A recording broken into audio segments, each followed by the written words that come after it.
Good Thursday afternoon, Hampton Roads. I'm Conrad Chesviner of the 757 Battlecat Stream Team, and today we're releasing the latest report card on Norfolk City Council.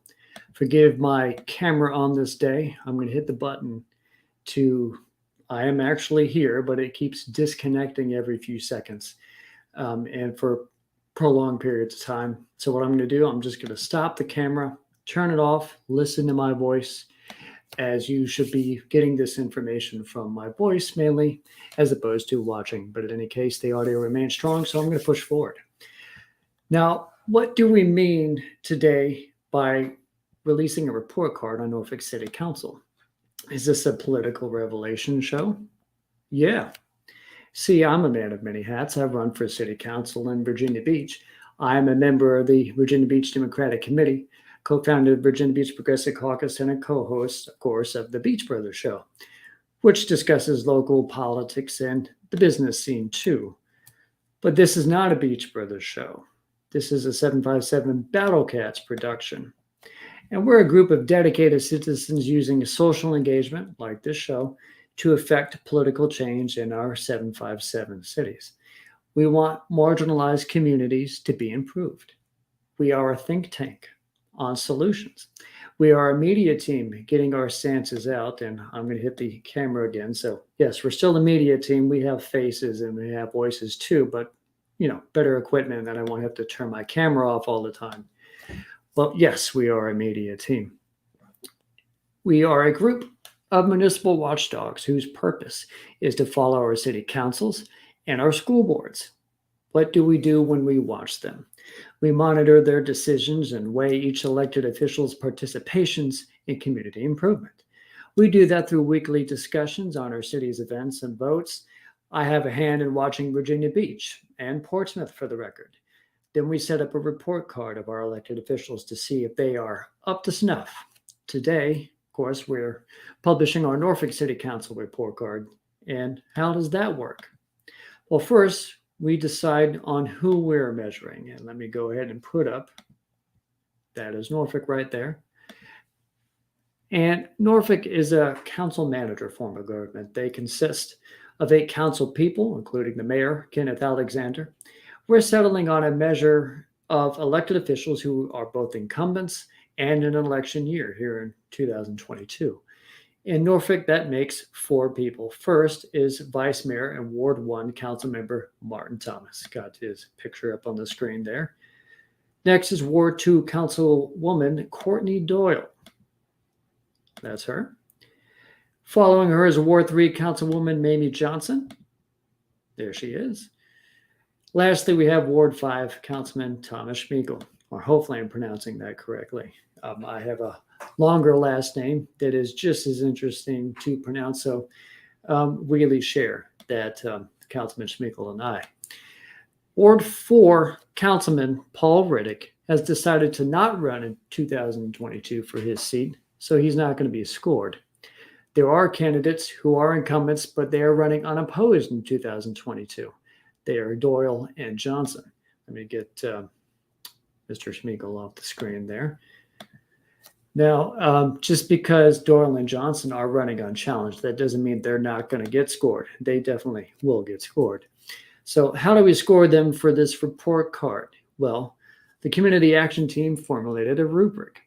Our first measure is political knowledge, measuring the know-how of our electeds. We watch their pages, their interviews, their council feeds, and their score can take a hit if they make glaring verbal or written missteps in how the government works. And the top score is 5. Then we measure work quality. How much effort are our electeds putting in?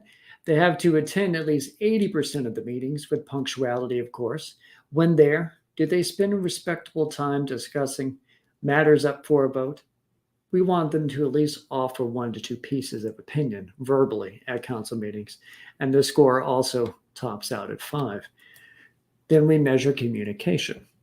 Our elected officials must maintain a minimum of 2 publicly available messages directed to the people that they represent. Do they do it on a video?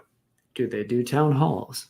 Do they have a wide email list and send it out to folks? Do they post on their websites? or even take to social media to drop political messages? If not, their score takes a hit, as it should be, as public officials need to be as public as possible in order for the people to be represented. There's another top score there of 5. And let's get Norfolk back up here on the screen, of course, as I talk. Then we will measure political ethics. Do the officials being scored conduct themselves improperly? Crimes, corruption, a notable instance of poor ethics during the time measured will drop a starting score of 5 down 2 points. Another 2 instances, another 2 points. Of course, as we just mentioned, the top score there will be 5. Then we measure community-city balance, and this is a CAT team favorite, I'm going to admit. Our scored elected officials should champion initiatives improving quality of life for the Black community over that of revenue-driven budget increases. And we want a ratio of at least 2 to 1 on that measure. And the top score is also 5. And then we measure political teamwork. We hold the truth that the people should be valued more so than political party is. And while municipal elections aren't explicitly party versus party, we know the people running can personally be a member of a party and seek their support. We are effectively measuring partisanship with this one, but helping the Black community over that of what party dogma states is the key. And this goes for Democrats, Republicans, third-party members. You can work together, and we on the 757 Battle Cats appreciate across the aisle teamwork, provided it's to help the Black community as opposed to trying to singularly grow the city tax revenue base. And 5 is a top score on that. And then we measure leadership. When we score these officials, were they ones front and center proposing good policy? Did they stand in front on improving the community? They can do this by hosting community meetings, workshops, help out civic leagues, other notable things showing that that official is using their efforts to make positive change and not just following a group. And that score tops out at 5. Lastly, we measure legislation. We expect our officials to produce their own programs, initiatives, ordinances, and the like on a vein of improving equity. We want the officials to be the folks making progress in helping the Black community through their government policy. A top score is 5. All told, we have 8 measures. And a maxed out score is going to be 40. Now, there's no 50 plus 1 pass fail here. Scoring 25 points or lower is simply unacceptable, which is roughly a 63% score. You do 25 or less, and you fail. We certainly don't expect perfection. However, effort alone is a laudable point to make, and with minimum effort, you should get to at least 25. It's also important to note the time scale used here was October 2021 until April of 2022. And while we encourage suggestions and commentary on our report card, in fact, we'd love for you to join our efforts with your opinions. Don't hold something from 2020 up against these politicians today, as we're only measuring a certain time. Same thing goes with yesterday or last month. If these folks took a bribe last week and is public knowledge and all over the news, it will be measured for our May to election time report card. So we're going to stay in that lane. Let us look at communication first. We know COVID-19 has been quite a bother to our social lives, politicians too. So it is worth reducing the importance of public forums or town halls. However, that doesn't mean social media should be void of input. A council person can be completely introverted to public speaking, but they can type their opinions and send it out. And Twitter and Facebook and Instagram, among so many other mechanisms, give you that opportunity. And on that front, we do have some officials who dropped the ball. Councilwoman Doyle did not. We scored her with a 5, with a heavy social media presence, community presence and events, Zoom calls for office hours, etc. While Thomas Michael and Martin Thomas have decided have decent social media presences, but we couldn't really locate heavy town hall or civic league meetings or other event participation, so their scores were lowered to 3.3. That unfortunately leaves Councilwoman Mamie Johnson at a paltry 0 score. Community events, Zooms, interviews, and social media presence seemed as dry as the Atacama Desert. We definitely wish Councilwoman Mamie Johnson steps up her social media and civic presences because the people need to hear her thoughts on the issues. And by the way, let me go ahead and get the overlay up of the report card. There we go. Community city balance is sort of a quality of life measure, and that's next up. Right off the bat, we scored all 4 council folks at a 3 out of 5. Here, Councilwoman Johnson gets a good step up as she acknowledged at a State of the Region address that child care is a huge reason many haven't returned to the workforce after this pandemic, with women of color being hardest hit. Johnson admitted we needed to be boots on the ground in the community, holding high the aspect of training, as sufficiently trained individuals are needed in the workforce. We list a few ordinances of note on this report card, but one particular one is going to be in regards to ARPA funds. The state and local fiscal recovery funds is the single largest source of funding here at $154.1 million and was the focus of the city's public engagement efforts. We reviewed the ordinance along with community interaction during council meetings and determined while some ordinances did improve the quality of life of citizens, their funding demands were often ignored or funds were heavily minimized. Unfortunately, this score feels a little light from all 4 of the electeds, and we want them to step up the community city life balance scores going forward. Next up is political ethics. We've reviewed any widely known ethical misconduct from the designated timeframe, and guess what? They all score 5. Last big misconduct thing that I guess I can think of is actually Norfolk Sheriff Bob McCabe, but he's not being measured here, and that would have been out of the time span anyway. These 4 are being measured, and simply we couldn't put any instances that we could think of them being shady. So they all get the top score of 5 on political ethics. The same goes, of course, for political knowledge. That measure, we couldn't really identify anything, be it a council meeting or in public or in line, of missteps of how government works. Their knowledge seems to be A-okay. So on that, they get a 5 again. Political teamwork is where it might get tricky. See, Norfolk City Council has a dependable yet unnerving tactic of sort of voting as a block.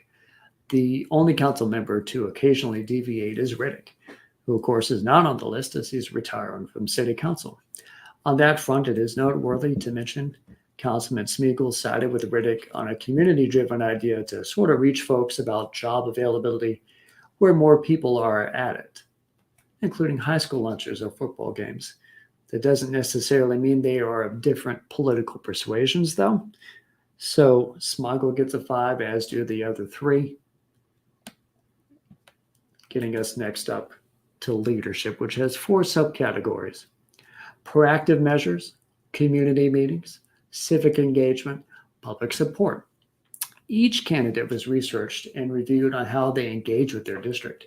Martin Thomas received a 2.2. Courtney Doyle scored the highest at 3.5. Mamie Johnson had 3s across the board for an average 3 score.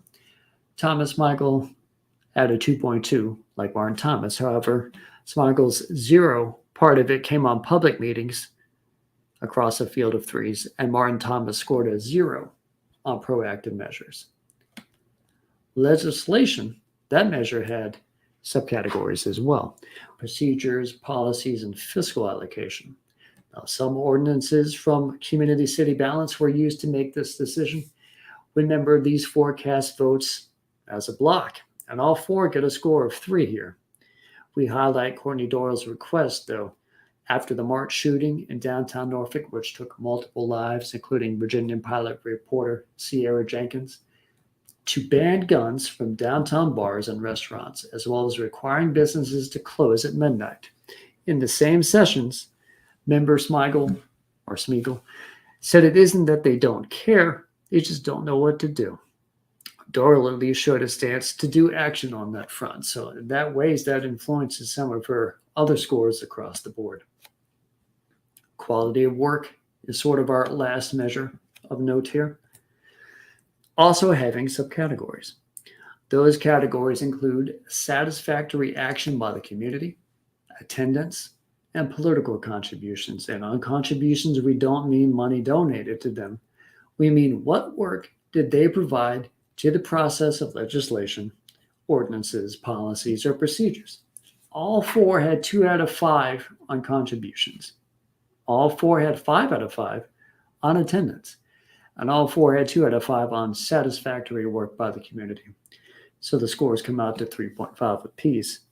So we would sort of call on them based on the aspect of 2 out of 5 on satisfactory work by the community to up their games up, especially in this election year, to put forth things that are improving the community. With all that, we have our final scores. Councilwoman Mamie Johnson receives a 27.5 out of 40, or just short of 70%. That is the lowest score of the 4, and I put that solely at the feet of the 0 she scored on communication. While she's running unopposed, we assuredly call on Councilwoman Johnson to improve her public communication on council matters. In a tie, there's Councilman Thomas and Smigel, both at 30 out of 40, 75% on their parts, at best a mid-level C score. And our highest score, Councilwoman Doyle at 33 out of 40, that's a B. And sort of the reverse on Johnson, her high communication score helps separate her from the pack. Also, she was significantly different on a leadership front, taking gun violence up to task and calling for new things, and her communication only aids in that. That provides lessons to the others, and indeed across the rest of the 7 cities. Take a bold policy stance or stances, and then do your best to get your work and your opinions on political matters front and center. Plaster it all over social media, and do public appearances like town halls or interviews on the Beach Brothers show. The public needs it. And for the public, I hope the 757 takes this report card for what it is, information on job performance. In fact, I'm going to add my camera here myself.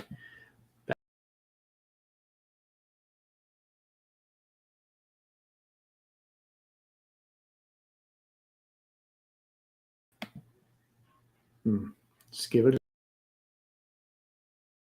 so I'm just going to try and keep the audio here.